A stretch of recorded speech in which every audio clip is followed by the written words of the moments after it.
Faasilasilanga o Maliu. Mabuane ia iau faletoa ai se itali soa so mantou laulau iau Maota ta Puai Samoa. Awai whaingata oe o le ao mamala i le whaasonga ao ma le atu folasa. Ua pa ia oe Samoa o le atu nuu wa uma na tofi. O le waa tautaiola ma le upenga mafola mai le one le ufitia se ia tofu malemo i le vai o salia. Ia te oe tu mua na to ma le puleono i fale mafafo. Le sao whainga i laloifi ma le fale sau ma le fale na to ma vaenga. Tu lou na lava. Aiangi fi Sagameauta se i momoli so mātou whaavau i le atu alulunga a wale a minga o le mate isau. E whaanoanoa e Faasilasila atu. Le tu uai o le māЛō i le Afioga i le Fuatino. Piuti a Ching Lesoa, Kalolo Lesoa.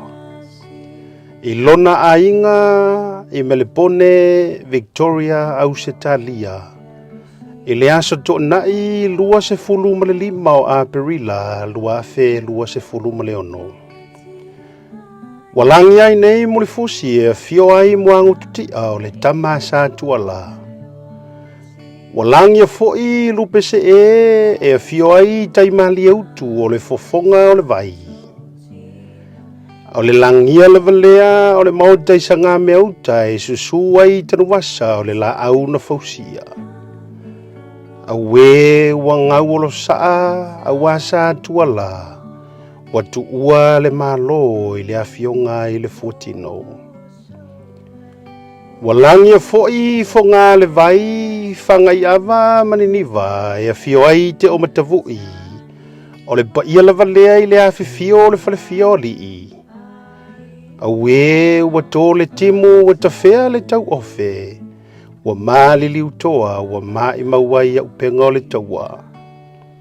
O le a mori atu lona tino Maliu i lona Maota i le aso to'nai. I vau me luafe 26 i le tolu i le afiafi. I le tuatusi Fāse ma le fitu Josephine Avenue, Melbourne North Melbourne. O le awhaiona sauninga whaale ainga Family Service i le aso 10 ma le luome. I le afo le 5 i le afiafi. Malu o le kalesia katoliko Saint Agatha Parish, Melbourne, Melbourne. Ona toe sauninga e ala i le taulanga pa ia o le misesa.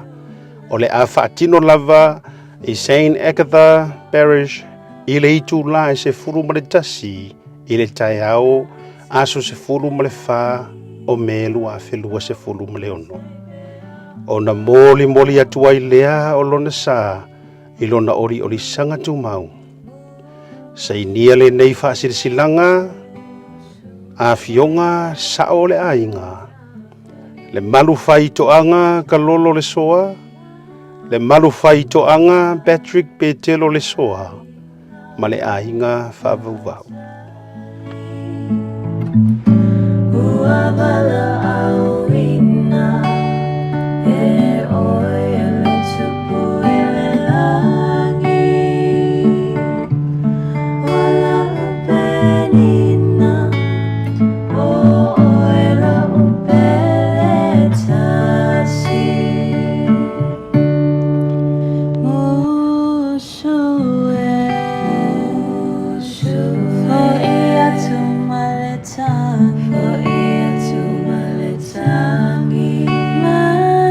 To